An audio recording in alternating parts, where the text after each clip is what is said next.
what would you say in terms of your view on the future of NFTs? Having attended NFT NYC, has it changed your perspective on what the future of NFTs will look like? Yes, absolutely. I think what they used to define previously as NFTs with utility, the whole phrase is completely, not phrase, but the whole meaning behind it is completely changing. I don't think NFTs like an art piece on its own is going to be the next big thing. I personally think an NFT which has got multiple uses or multiple integrations, including fashion, art, music, and one NFT that delivers 8 to 10 different aspects combined. And it is not a utility, it is a benefit to it's going to be a combination of the physical and the digital, in my opinion. I also believe RWAs, like I said, real world assets are definitely going to be the way forward rather than just NFTs. I personally don't know what the future of the NFTs is, but I do know that majority of the people who jumped onto the wagon in 2000, 2001, who didn't come from an art background, there have been like 200 to 300,000 people that have just completely dropped out of the NFT world. I don't know what the future is, but as it stands, I am not sure. I'm not sure. I think RWAs maybe as a combination, Bitcoin ordinals maybe, but one NFT that speaks everything, i.e. the fashion side, the art side, the music side of things, combined. When I say one NFT, I mean one NFT for that particular, I mean that one NFT for that particular product, but then you could have multiple NFTs going on. It is a big world out there, and I don't think anyone has an answer to that, Simon. I don't. So last couple of questions, really. When we were chatting a little bit earlier, you told me about quite an interesting and unique project that you were potentially going to be part of. Want to share that? I'm working on a couple of projects. One of them is to consider sending a capsule collection to land on the moon as an NFT. The second one, which I'm working on right now, I can't give more details, but let me throw a name in just to keep you all excited, Pink Floyd. The second sort of project that I'm working on is a partnership with very exclusive Japanese whiskey from the I can't even say it correctly, Karizuwara region in Japan, which is like an hour away from Tokyo. It's supposed to be the home of where all the rock stars and so on go to sort of chill and relax. Also, the royal family from Japan go there for their breaks and so on. But this is an exclusive whiskey and an art piece combined. So those are the two things. There are other smaller projects brewing as well. Hopefully, as they come through, I will discuss more, but nothing to report back, as they say at the moment. Okay. And I suppose the final thing from me before we open up for questions is, what would you say the biggest takeaway you had from attending the conference was? I feel that the whole NFT, as far as NFT is concerned, everything is shifting. I don't know if I shared this with you earlier, but there is a new company that has come up, which is creating Damien Hirst. I'm sure everyone knows of Damien Hirst. How many of you know about his circular Tondo art pieces, or spin painting as they call them? So the latest is he's got an AI that generates the work and creates it into, so it is his old art piece, but it has been vamped and recreated, and it is being created in such a manner that you can go and choose the color scheme you like, you can go and choose the patterns that you like, and then the AI model sort of spins it for you and throws out patterns to you. And based on that, you can then sort of order a print which starts from $60,000 for extra large. They call it extra large, large, medium, and small. And I'm assuming by extra large, they mean it is like 6 to 8 feet in diameter, because it's a spin painting, it's a tondo art. So that's one thing that I wanted to share. The second thing was, again, in terms of art and so on, there's a museum that's coming up. It's called Meta Rembrandt. And they have launched, and they're basically taking Rembrandt's painting and creating an exclusive museum for him with his 350 pieces. If you buy an NFT, you become the next thing that people are trying to do, go back to old masters and bring them into present time and bring them into the marketplaces in different packaging. Everything is repackaged, everything is rebranded. So yeah, I think those are the couple of things that I can think of right now. Collaborations, rebranding, repackaging, it's going back to history and bringing it back in a new way, rewriting history in a certain way. That's what I think I would say. Amazing. Yeah. Really interesting. It sounds like you had a fantastic time, and you met one of our other group members out there, didn't you, Michael? Yes, Michael was absolutely wonderful. I met him on day one at the dinner, and it was lovely to catch up with him. I was missing you and Paula at the event, and I was wondering where are these two gone? The four of us that hung out together so much at NFT NYC was missing. That spark was missing. Brilliant. Well, that's all of the questions I have, and thank you so much for going through it, because it's been really, really insightful. And I know Paula as well is, but I'm absolutely gutted that I couldn't make it. But I've asked my questions, so I'll open it up to the group. Has anyone got any questions they have for? I have, yeah. I have 2 questions, if you don't mind. First of all, was there any talk of, I know there was a lot of talk of dynamic NFTs when we were in London. How has that progressed? And maybe for those that don't know, you can explain what a dynamic NFT is. So DNFTs, or dynamic NFTs, as Paula said, are NFTs that change with every single sort of piece of art that, let's say you're creating one piece of art, which is just a seed of a tree. And then from the seed, it goes on to the next phase where it starts blossoming, and then it goes to fully fledged trees. So that's, in simple terms, that's DNFTs. Paula, to answer your question, there was talk about some DNFTs, but overall not a lot. There wasn't a lot. It was more focused on everything was AI. There was a lot of generative art, AI art.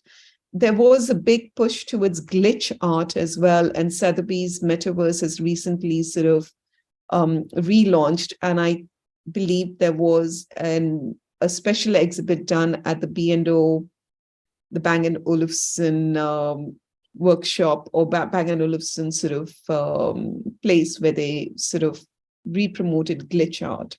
That was something that was very much discussed at NFT NYC. So yeah, that's what I had to say about DNFTs. And then my second question is, was there any talk about XNFTs, executable NFTs? As far as I know, they're only available at the moment on Solana. But was there any, to me, they sound really exciting, because instead of pointing to metadata, they actually point to code. So an NFT can run a program.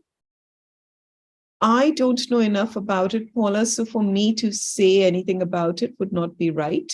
There wasn't any talk that I met with any of the artists that anyone at NFT NYC spoke about executable NFTs.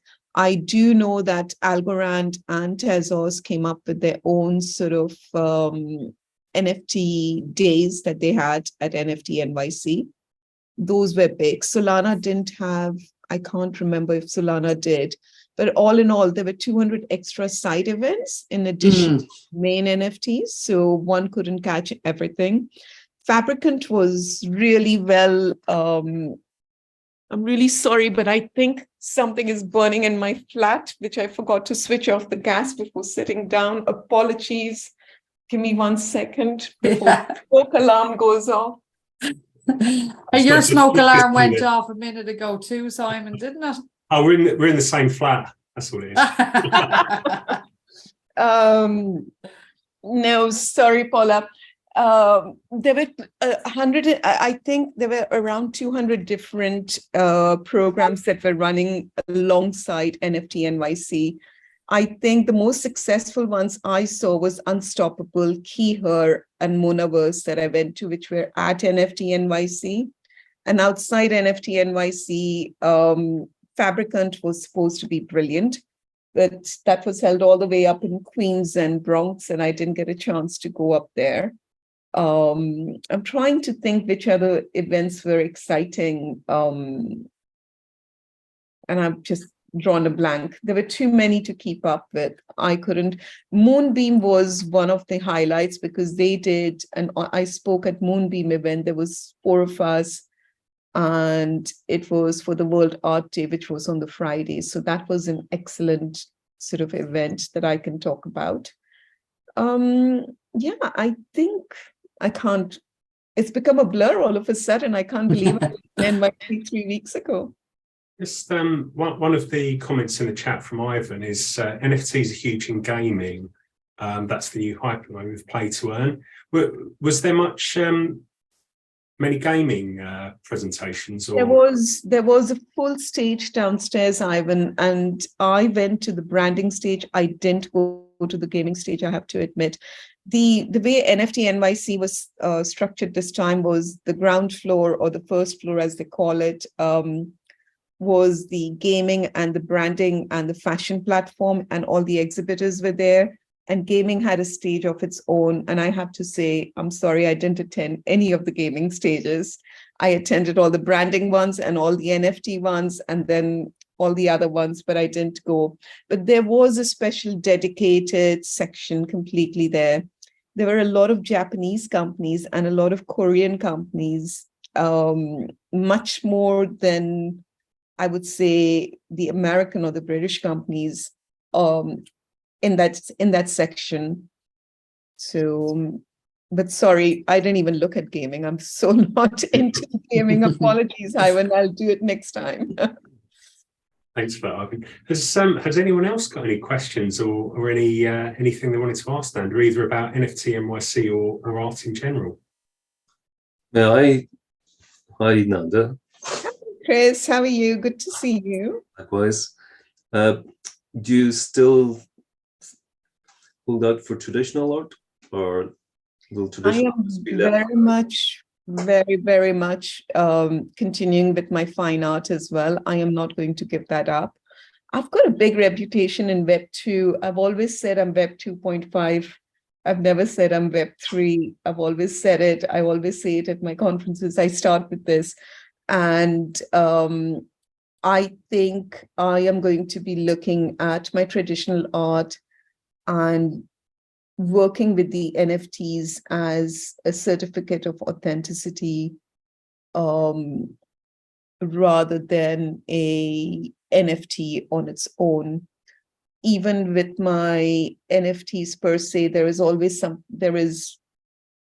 the option to get your art printed with my signature on it and shipped across to you. So I think I will always be a fine art artist.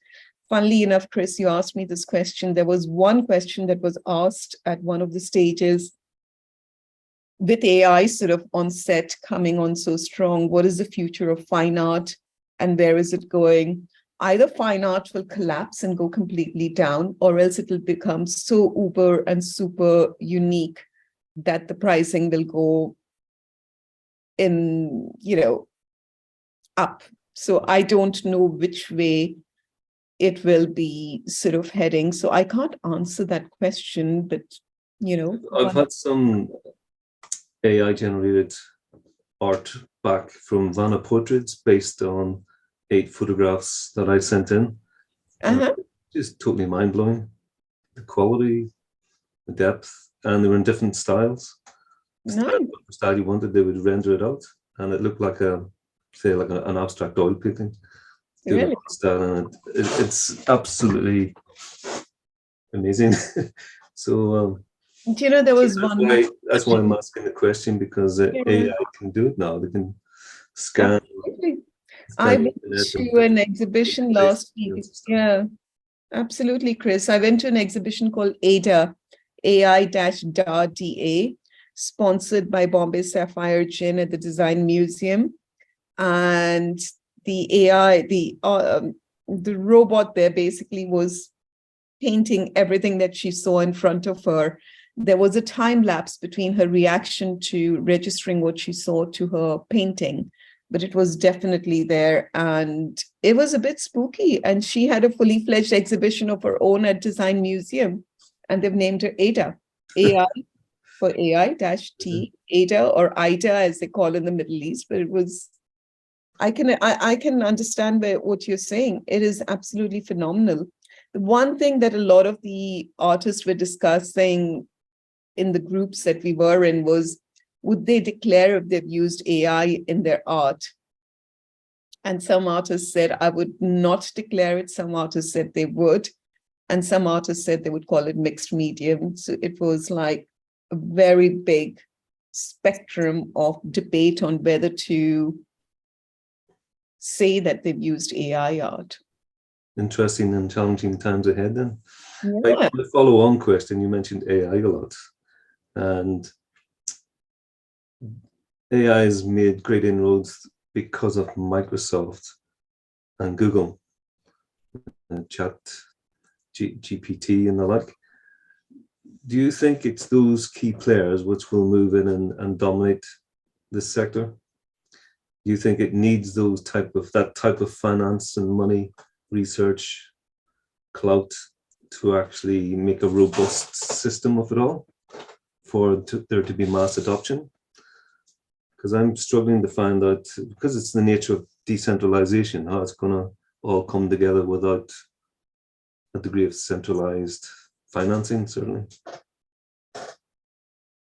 Chris, that's a very big question. I will try and answer it as possibly as I can. One of the problems, one of the challenges with AI is you can never tell who has done the art. Is it the AI, the robot that's done it?